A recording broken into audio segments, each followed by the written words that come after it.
یا ایھا الذین آمنوا صلوا علیہ وسلموا تسلیما اللہم صل وسلم علی سیدنا و مولانا محمد وعلی آلہ وصحبہ وبارک وسلم الصلاۃ والسلام علیک یا سیدی یا رسول اللہ وعلی آلک واصحابک یا سیدی یا حبیب اللہ۔ یہ جو آیت مبارکہ میں نے آپ کے سامنے تلاوت کی ہے، یہ سورہ غافر کی آیت ہے، 24واں پارہ ہے، اس کی دوسری صورت ہے، اس کا پہلا رکوع ہے۔ اس کے اندر اللہ تعالیٰ نے قیامت کا ایک منظر بیان کیا کہ قیامت کے منظر میں عالم دین کا جو حافظ قرآن بھی ہو اور ساتھ ساتھ عالم دین بھی ہو، اس کا پروٹوکول کیا ہوگا، اور اس کے ساتھ کون کون سے لوگ ہیں جن کو پروٹوکول دیا جائے گا، عزت دی جائے گی، احترام دیا جائے گا میدان حشر کے اندر۔ سنیے گا، یہ سننے کے بعد اس میں میری خواہش نہیں کہ آپ مجھے پروٹوکول دیں، اس میں میری خواہش یہ ہے کہ آپ میں سے ہر شخص یہ خواہش رکھے کہ یہ پروٹوکول ہے میرے بیٹے کو بھی ملے، میری بیٹی کو بھی ملے، یہ خواہش رکھنی ہے۔ سنیے گا کتنا عجیب منظر ہوگا میدان حشر میں، اور عزت دیکھیں عالم دین کی اور حافظ قرآن کی۔ ہم لوگ نا ان معاملات میں بڑے پیچھے رہتے ہیں۔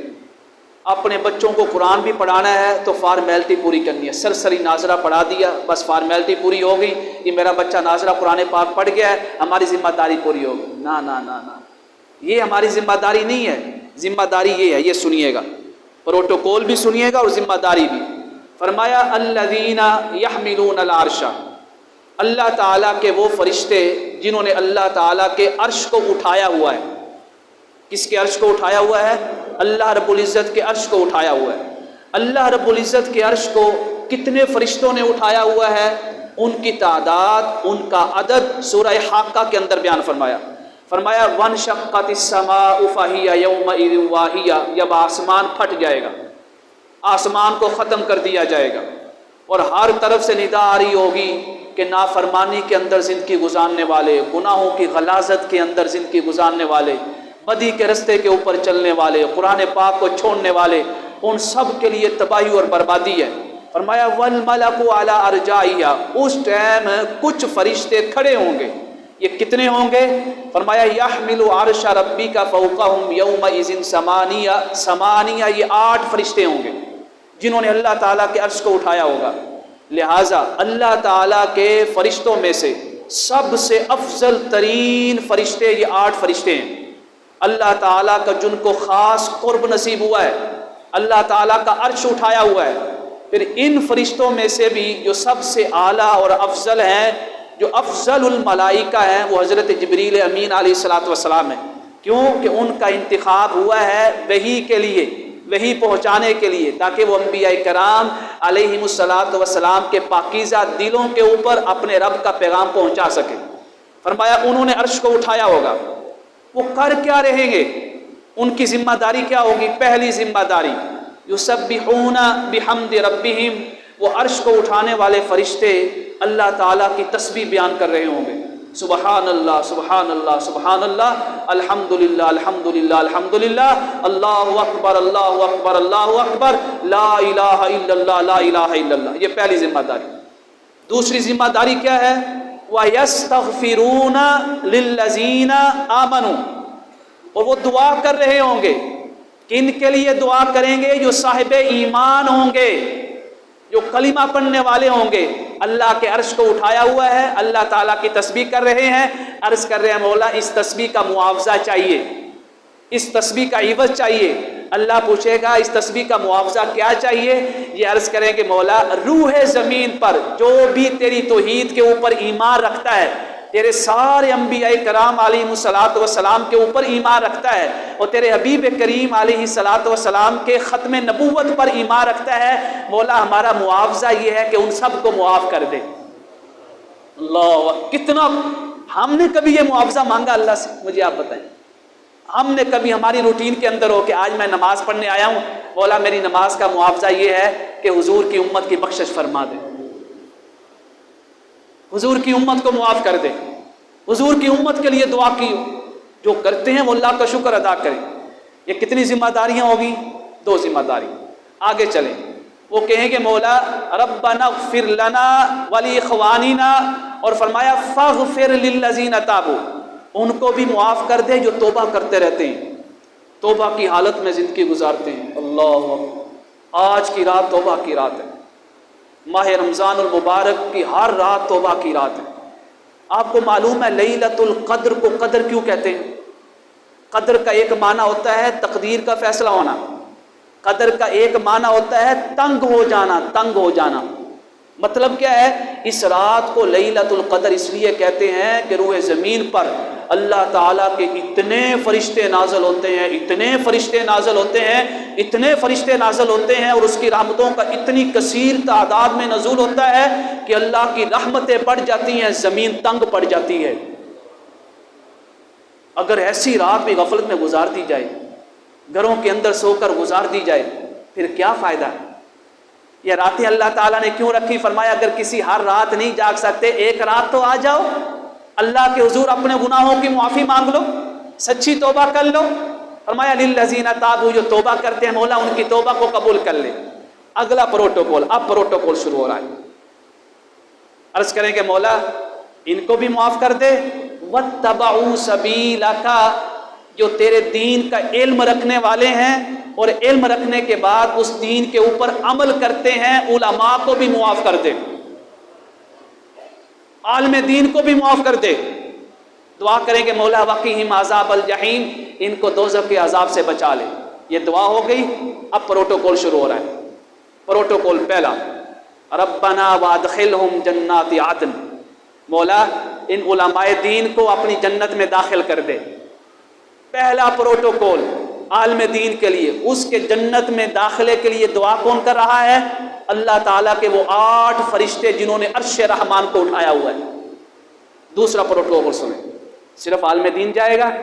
عرض کریں گے مولا یہ عالم ہے نا، اس کے والدین جنہوں نے اس کو عالم بنوایا ہے، جنہوں نے اس کو دین کے لیے وقف کیا تھا، جنہوں نے اس کو دینی مدرسے کے اندر ڈالا تھا، دینی کلاس میں داخلہ کروایا تھا، عرض کریں گے مولا وَأَدْخِلْهُمْ جَنَّاتِ عَدْنٍ الَّتِي وَعَدتَّهُمْ وَمَنْ صَلَحَ مِنْ آبَائِهِمْ، عالم دین کو بھی جنت میں داخل کر دے اور اس کے والدین کو بھی جنت میں داخل کر دے۔ اللہ، اگلا پروٹوکول، کتنے پروٹوکول ہو گئے؟ 2۔ پہلا خود عالم دین، دوسرا پروٹوکول عالم دین کے والدین۔ ہم عالم دین کو پروٹوکول دیتے ہوئے نا حیا کرتے ہیں، کس کو پروٹوکول دیں گے، اس کو عزت دیں گے۔ خوش نصیب ہیں آپ لوگ، اور خوش نصیب ہیں وہ لوگ جو علماء کی قدر کرتے ہیں، احترام کرتے ہیں۔ تیسرا پروٹوکول سنیں، عرض کریں کہ مولا عالم دین کی جن کے ساتھ شادی ہوئی ہے، وَمَنْ صَلَحَ مِنْ آبَائِهِمْ وَأَزْوَاجِهِمْ، اس کی جو بیوی ہے اس کو بھی اس کے ساتھ جنت میں داخل کر دے۔ اب آپ سننے والے ہیں، آپ کے ذہنوں میں اعتراض آیا، عالم دین بھی چلا گیا ہے، اس کے والدین بھی چلے گئے، اس کی بیوی بھی چلی گئی ساتھ، تو ہم کس کھاتے میں آگے؟ ہم کہاں پہ بیٹھیں گے؟ نا نا نا، اللہ کی رحمت اتنی تنگ نہیں ہے۔ فرمایا جب عالم دین کا والدین جو ہے، اس کے والدین وہ جنت میں جا رہے ہیں، اس کی بیوی جنت میں جا رہی ہے، فرمایا وَمِن ذُرِّيَّاتِهِمْ، اس کی اولاد بھی، اور اس کے ساتھ جو اٹھتے بیٹھتے تھے، جو اس کے ساتھ بیٹھ کے دین سیکھتے تھے، مولا اس کی اولاد کو بھی جنت میں داخل کر دے، اس کے دوستوں کو بھی جنت میں داخل کر دے۔ اللہ سبحان اللہ۔ وَمَنْ صَلَحَ مِنْ آبَائِهِمْ وَأَزْوَاجِهِمْ وَذُرِّيَّاتِهِمْ، ادھر سے آواز آئے گی، یہ دعا کر رہے ہیں، ادھر سے دعا کی قبولیت کا اعلان کر دیا جائے گا۔ اللہ فرمائے گا میرے فرشتوں، تم نے یہ دعا کی نا کہ میں عالم دین کو بخش دوں، میں عالم دین کے والدین کو بخش دوں، میں عالم دین کی ازواج کو، بیوی کو بخش دوں، میں عالم دین کی اولاد کو بخش دوں، میں عالم دین کی صحبت میں بیٹھنے والے جو دین کی باتیں سنتے تھے خوش نصیب ہیں۔ میں نے جمعے کو بھی ان لوگوں کو سلوٹ کیا تھا، آج بھی کر رہا ہوں، جو صبح نماز فجر کے بعد جب نیند کا غلبہ ہوتا ہے، نیند کا غلبہ، اس ٹائم نماز فجر پڑھنے کے بعد سحری کے ٹائم کے اٹھے ہوئے ہیں، نیند کو قربان کر کے آدھا گھنٹہ، کبھی 40 منٹ، کبھی 45 منٹ، کبھی 50 منٹ، پورے 30 پاروں کا انہوں نے خلاصہ سنا ہے۔ میرا دونوں ہاتھوں سے ان کو سلوٹ ہے، اور دعا کرتا ہوں کہ مولا میدان حشر ہو تو ملائکہ بھی ان کو سلوٹ کر رہے ہوں۔ کس وجہ سے سلوٹ کر رہے ہوں؟ کہ انہوں نے قرآن کو عزت دی، انہوں نے قرآن کا احترام، قرآن کی خاطر اپنی نیند قربان کر دی۔ اللہ فرمائے گا قرآن کی خاطر چھوڑی تھی نیند، قرآن خود آ جائے گا، مولا میری خاطر یہ بیٹھتے تھے، میری خاطر صبح کو جاگتے تھے، میری خاطر عالم دین کی بات سنتے تھے، مولا یہ انہوں نے دنیا کے اندر مجھے عزت دی، آج میں تیری بارگاہ میں ان سب کی شفاعت کر رہا ہوں، ان کو بھی تو ویسے ہی عزتیں عطا فرما دے۔ قبولیت سنیں، فرمایا والدین بھی چلے گئے، بیوی بھی چلی گئی، اس کے ساتھ اس کی آل اولاد بھی چلی گئی، اس کے ساتھ اس کے دوست بھی چلے گئے، اس کی صحبت میں بیٹھنے والے، اس کی محفل میں بیٹھنے والے۔ اللہ فرمائے گا یہ سارا کچھ مانگا ہے، وقیہم السیئات، ہم نے تمہاری دعا کو قبول کر لیا ہے، جس کی بخشش کے لیے تم نے دعا کی ہے میں نے سب کو قیامت کی ہولناکیوں سے محفوظ کر لیا ہے، حفاظت فرما دی ہے۔ اور فرمایا وَمَن تَقِ السَّيِّئَاتِ يَوْمَئِذٍ فَقَدْ رَحِمْتَهُ، جب سورج سوا نیزے پہ ہوگا فرمایا جس کو اس دن اللہ کی رحمت کا سایہ ملے گا، ذَلِكَ هُوَ الْفَوْزُ الْعَظِيمُ، وہی شخص حقیقت میں کامیاب ہے۔ یہ پہلی آیت ہے پروٹوکول، 2 آیتیں اور سناتا ہوں، اس کے بعد بات اینڈ کریں گے۔ آپ ماشاءاللہ نماز عشاء کے بعد کے بیٹھے ہوئے ہیں، نماز عشاء کے ساتھ۔ دوسرا پروٹوکول، اگر آپ نے حضور نبی کریم علیہ الصلوۃ والسلام کا دیدار کرنا ہو، یہ بڑی اہم بات کر رہا ہوں، قرآن پاک کی روشنی سے کروں گا، آیت پڑھ کے سناؤں گا۔ اگر آپ چاہتے ہیں کہ آقا کریم علیہ الصلوۃ والسلام کا دیدار نصیب ہو، اور ہم میں سے الحمدللہ کچھ اور خواہش ہو نہ ہو، یہ تڑپ ضرور ہے کہ کب آنکھ لگے اور سامنے چہرہ مصطفیٰ ہو، یہ تڑپ ضرور ہے۔ اس کی گواہی تو غیر بھی دیتے ہیں، غیر مسلم بھی دیتے ہیں کہ ان کے دلوں کے اندر کوئی تڑپ ہو نہ ہو، پر ایک تڑپ ضرور ہے کہ والضحیٰ کا مکھڑا نظر آ جائے، واللیل اذا سجا والی کالی کالی زلفیں نظر آ جائیں، ما ودعک ربک وما قلی والی بابرکت صحبت ہمیں بھی نصیب ہو جائے۔ اگر آپ کو آقا کریم علیہ الصلوۃ والسلام کے دیدار کا شوق ہے، یہ یقیناً ہے، تو قرآن فرماتا ہے عالم دین کی صحبت میں بیٹھ جاؤ، عالم دین کی مجلس میں بیٹھ جاؤ، اس نیت سے بیٹھو کہ عالم دین کی مجلس میں بیٹھ رہا ہوں، دین کی خاطر بیٹھ رہا ہوں۔ کوئی شکل و صورت ہماری، کوئی شکل و صورت، کوئی قد بت، کوئی قد بت نہیں، کوئی عہدہ، کوئی عہدہ نہیں، کوئی منصب، کوئی منصب نہیں، کوئی وزارت، کوئی وزارت، کوئی سائڈوں پہ ہمارے سیکورٹی گارڈ نہیں کھڑے جن کے ڈر سے آپ نے ہمیں یہاں بٹھایا ہوا ہے، کوئی اور شے، مال و دولت میں نے آپ کو دی، پیسہ میں نے آپ کو دیا، کچھ نہیں۔ کس کی خاطر آپ لوگ نیچے بیٹھے ہوئے ہیں اور مجھے یہاں سے اٹھا کے ممبر پہ بٹھایا ہے؟ صرف اس وجہ سے کہ یہ دین مصطفیٰ بیان کر رہا ہے۔ یہ دین نے ایسے ایسے لوگوں کو عزت دی جن کی شکل و صورت تک نہ تھی، ان کو کعبے کی چھت پہ چڑھا دیا، فرمایا جو دین کا غلام بن گیا ساری دنیا اس کی غلام بن گئی ہے۔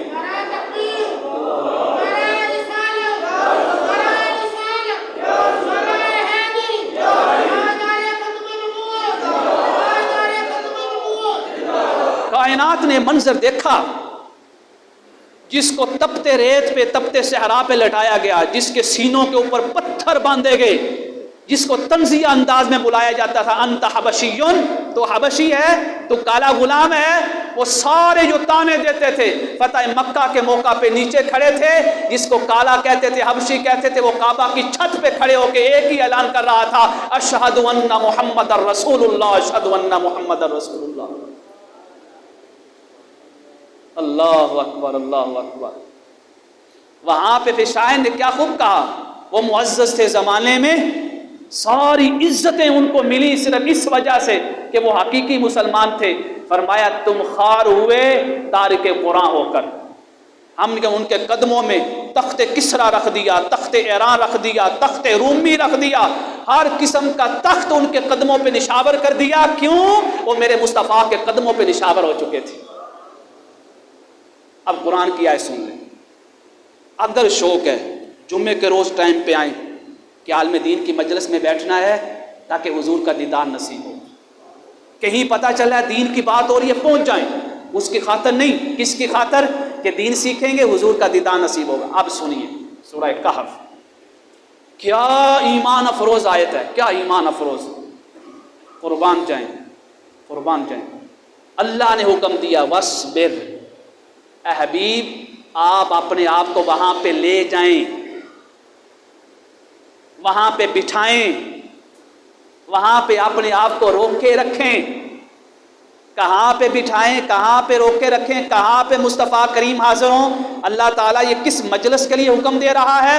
فرمایا مع الذین یدعون ربهم بالغداۃ والعشی، فرمایا جن کی صبح بھی ہوتی ہے یہ کہتے ہوئے اللہ نے یہ فرمایا، رسول اللہ نے یہ فرمایا، اور جن کی شام بھی اس حالت میں ہوتی ہے کہ زبان پہ یہ ترانہ ہوتا ہے، قال اللہ قال رسول اللہ قال اللہ قال رسول اللہ۔ اے حبیب، جو صبح ہو شام، جو صبح اٹھتے ہیں نماز فجر کے بعد بھی درس میں کہتے ہیں اللہ نے فرمایا، رسول اللہ نے فرمایا، عصر کے ٹائم بھی کہتے ہیں اللہ نے فرمایا، رسول اللہ نے فرمایا، نماز تراویح کے بعد بھی کہتے ہیں اللہ نے فرمایا، رسول اللہ نے فرمایا۔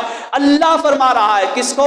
اپنے حبیب کو۔ فرمایا حبیب ساری مجلسیں چھوڑ دیں، ان کی مجلس میں لے جایا کریں۔ یہ آپ کی بات کرتے ہیں، کرنا کیا وہاں پہ بیٹھ کے؟ اللہ اکبر۔ فرمایا حبیب آپ نے صرف یہ کرنا ہے وَلَا تَطْرُدِ الَّذِينَ يَدْعُونَ رَبَّهُمْ، بس آپ نے اپنی نگاہ کا فیض ان علماء دین کو عطا کرنا ہے۔ مجھے آپ بتائیں، جب آقا کریم علیہ الصلوۃ والسلام علم دین کی مجلس میں آئیں گے تو جتنے لوگ بیٹھے ہوں گے ان کے اوپر کرم ہوگا یا نہیں ہوگا؟ بے شک ہوگا۔ ان کے لیے سارے پردے اٹھائے جائیں گے یا نہیں اٹھائے جائیں گے؟ دین کی مجلس میں آنے کا سب سے بڑا صلہ قرآن پاک فرما رہا ہے کہ وہاں آنے کی وجہ سے حضور کا دیدار نصیب ہوتا ہے۔ پوچھنے والوں نے پوچھا ہوگا، ذہنوں کے اندر سوال پیدا ہوا ہوگا، اللہ نے اس کا جواب دیا۔ ذہنوں کے اندر جواب یہ پیدا ہوا ہوگا سوال کہ مولا ہم عالم دین کی مجلس میں کیسے بیٹھیں؟ دائیں بائیں دیکھیں، آپس میں باتیں کریں، یا اپنی توجہات میں بیٹھیں؟ سبحان اللہ سبحان اللہ۔ فرمایا وَلَا تَطْرُدِ الَّذِينَ يَدْعُونَ رَبَّهُمْ، جب بھی عالم دین کی مجلس میں بیٹھنا ہے اس کی آنکھوں میں آنکھیں ڈال کے بیٹھنا ہے، اس کے چہرے کی طرف دیکھنا ہے۔ جب چہرے کی طرف دیکھو گے، فرمایا جب چہرے کی طرف دیکھو گے تو جان لینا یدعون ربهم بالغداۃ والعشی یریدون وجہہ، جو چہرے کی طرف دیکھنے والا ہوگا عالم دین کی طرف، اللہ نے فرمایا میں اس کو اپنی رضا عطا فرما دوں گا۔ ترجمہ اٹھا کے دیکھو، کوئی تفصیل نہیں کر۔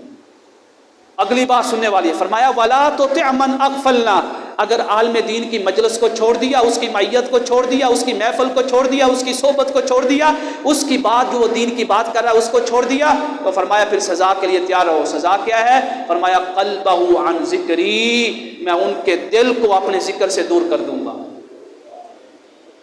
اللہ اکبر، یہ کیسے؟ یہ آپ خود دیکھیں، ابھی آپ مجلس میں بیٹھے ہیں نا، عالم دین کی مجلس میں بیٹھے، دین کی بات سن رہے ہیں نا، یہ سارے کا سارا ٹائم کس کے اندر گزر رہا ہے؟ اللہ کے ذکر میں گزر رہا ہے، اللہ کے ذکر۔ تو لہٰذا ایک اور بات بھی سن، آقا کریم علیہ الصلوۃ والسلام نے خود فرمایا، اب حدیث پاک سے بھی دلیل دیتا ہوں کہ جہاں دین کی بات ہوتی ہے وہاں آقا کریم علیہ الصلوۃ والسلام کی خاص نگاہ کرم ہوتی ہے، اللہ تعالیٰ کے اذن سے، اللہ تعالیٰ کی اجازت سے۔ آپ مسجد کے اندر تشریف لائے، دو مجلسیں ہو رہی تھی، ایک مجلس میں بیٹھ کے لوگ کہہ رہے تھے اللہ اللہ اللہ، ذکر کر رہے تھے لا الہ الا اللہ، حضور ان کے پاس آئے، فرمایا اچھا کام کر رہے ہیں، نیکی والا کام کر رہے ہیں۔ ایک مجلس مسجد نبوی کے دوسرے کونے میں ہو رہی تھی، وہاں پتہ لوگ کیا کہہ رہے تھے ایک دوسرے کو؟ قال اللہ، اللہ نے فرمایا، رسول اللہ، قال رسول اللہ، رسول اللہ نے فرمایا۔ آقا کریم علیہ الصلوۃ والسلام اس مجلس میں بیٹھ گئے۔ کس مجلس میں بیٹھے؟ یہاں دین کی بات ہو رہی تھی۔ بعد میں پوچھا، عرض کیا یا رسول اللہ آپ ادھر نہیں بیٹھے، ادھر آ کے بیٹھے ہیں، ذکر والی مجلس چھوڑ کے علم دین جہاں پڑھایا جا رہا تھا وہاں بیٹھے ہیں۔ فرمایا وہ جو ذکر کر رہے تھے وہ بھی اچھا ہے، اللہ ان کو صلہ دے گا، جزائے خیر عطا فرمائے گا، لیکن یہ جو دین کی بات کر رہے تھے یہ وہ کام کر رہے تھے جس کام کے لیے مجھے بھیجا گیا ہے۔ سبحان اللہ سبحان اللہ۔ لہٰذا کبھی بھی جہاں بھی آپ کو دین کی مجلس ملے نا، محفل ملے، اس کے اندر ضرور حاضر ہو، کبھی غائب نہ ہو، کبھی ابسنٹ نہ ہو۔ ہم ہر شے کے لیے ٹائم نکالتے ہیں نا، اس کے لیے بھی ٹائم نکال لیں۔ آخری مسئلہ سن لیں، اس دنیا کے اندر قرآن پاک کو دیکھ کے پڑھنا سب سے افضل ہے، دیکھ کے پڑھنا سب سے افضل ہے۔ ان مقامات کے علاوہ یہاں پہ زبانی پڑھنا ضروری ہے، جیسے نماز کے اندر زبانی پڑھنا کیا ہے؟ ضروری ہے۔ ان مقامات کے علاوہ، ان مقامات میں بغیر قرآن کریم دیکھے پڑھنا افضل اور اعلیٰ ہے اور فرض اور واجب ہے۔ لیکن جن مقامات میں اختیار ہو کہ زبانی بھی پڑھ سکتے ہیں، دیکھ کے بھی پڑھ سکتے ہیں، وہاں پہ دیکھ کے پڑھنا افضل ہے۔ لیکن اگر آپ اس نیت سے پڑھ رہے ہیں زبانی کہ مجھے یہ سورت، یہ آیات زبانی یاد ہو جائیں، تو پھر وہاں پہ دیکھنے کی بنسبت زبانی پڑھنا افضل ہے۔ لیکن یہاں پہ مسئلہ بتانا چاہتا ہوں، اس دنیا کے اندر دیکھ کر پڑھنا افضل ہے اور آخرت میں زبانی پڑھنا افضل ہوگا۔ آخرت میں زبانی پڑھنا افضل ہوگا۔ اس دن میرے آقا کریم علیہ الصلوۃ والسلام نے فرمایا اللہ سب کو سامنے کھڑا کرے گا، صرف حافظ قرآن کو نہیں، سارے سامنے کھڑے ہوں گے۔ جن کے پاس جو بھی صورتیں ہوں گی، 2 ہوں گی، 3 ہوں گی، 4 ہوں گی، وہ بھی حافظوں کی لائن میں کھڑے ہوں گے۔ اللہ اکبر۔ 5 ہوں گی، وہ بھی حافظوں کی لائن میں، اور جو پورے کے پورے حافظ ہوں گے وہ بھی انہی کی لائن میں کھڑے ہوں گے سارے۔ وہاں اعلان ہوگا اقرأ وارتقی ورتل۔ اب جو تمہارے سینے کے اندر قرآن پاک ہے اس کو پڑھتے چلے جاؤ۔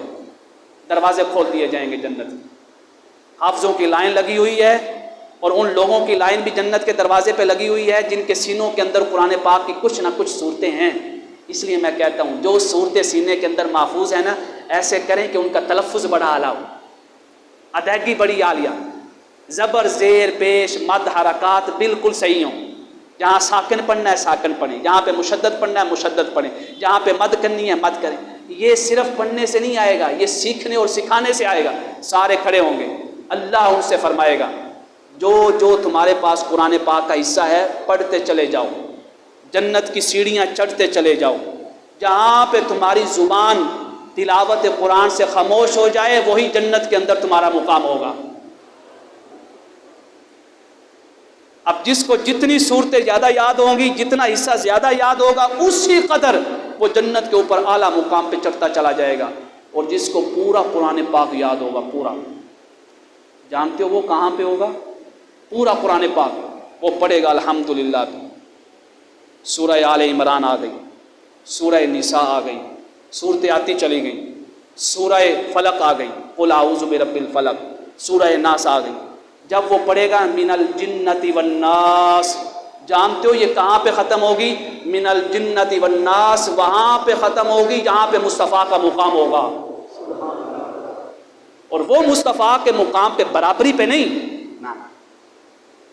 بلکہ وہاں پہ جب پہنچے گا تو اس کو جنت کے اندر مصطفیٰ کریم علیہ الصلوۃ والسلام کی نوکری عطا فرما دی جائے گی۔ اللہ،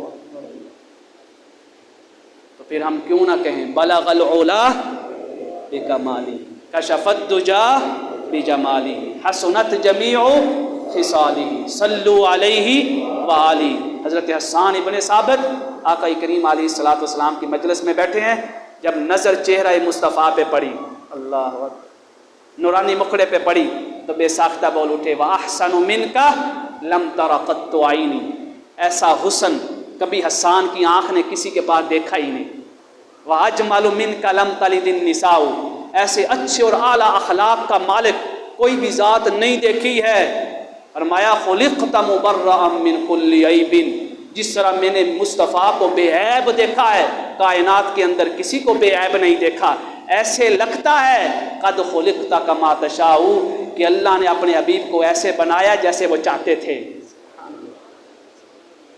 آج کی رات یہ پیغام دیتی ہے کہ قرآن کے ساتھ بھی تعلق کو پختہ کریں، اور صاحب قرآن مصطفیٰ کریم علیہ الصلوۃ والسلام کے ساتھ بھی اپنے تعلق کو پختہ اور مضبوط کریں، تاکہ جب ہم دیکھیں بے ساختہ ایسا وقت آئے، ایسا کرم ہو کہ سامنے آقا کریم علیہ الصلوۃ والسلام کا دیدار مبارک ہو، وہاں ہماری بھی زبان بے ساختہ بول اٹھے سبحان اللہ ما اجملک، سبحان اللہ ما اجملک ما احسنک ما اکملک، کتھے مہر علی کتھے تیری ثنا، مشتاق اکھیاں کتھے جا لڑیاں۔ ہر شخص اپنے اپنے نام کو مہر علی رحمہ اللہ کی جگہ پہ جوڑ دے۔ یہ سعادت ہمیں بھی نصیب ہونی چاہیے، ہم بھی کہیں سبحان اللہ ما اجملک ما احسنک ما اکملک، کتھے محمد علی، کتھے تیری ثنا، مشتاق اکھیاں کتھے جا لڑیاں، کتھے فلاں کتھے تیری ثنا، مشتاق اکھیاں کتھے جا لڑیاں۔ اللہ رب العزت کے حضور دعا ہے کہ رب کائنات اس بابرکت محفل پاک کے صدقے، قرآن کریم کے صدقے ہمارا تعلق قرآن پاک کے ساتھ بھی مضبوط کرے اور ہمارے تعلق کو صاحب قرآن مصطفیٰ کریم علیہ الصلاۃ والسلام کے ساتھ بھی مضبوط کرے، اور ہمیں اللہ تعالیٰ کی وحدانیت کی قدر اس طرح کرنے کی توفیق عطا فرمائے جس طرح اس کی وحدانیت کی قدر کرنے کا حق ہے۔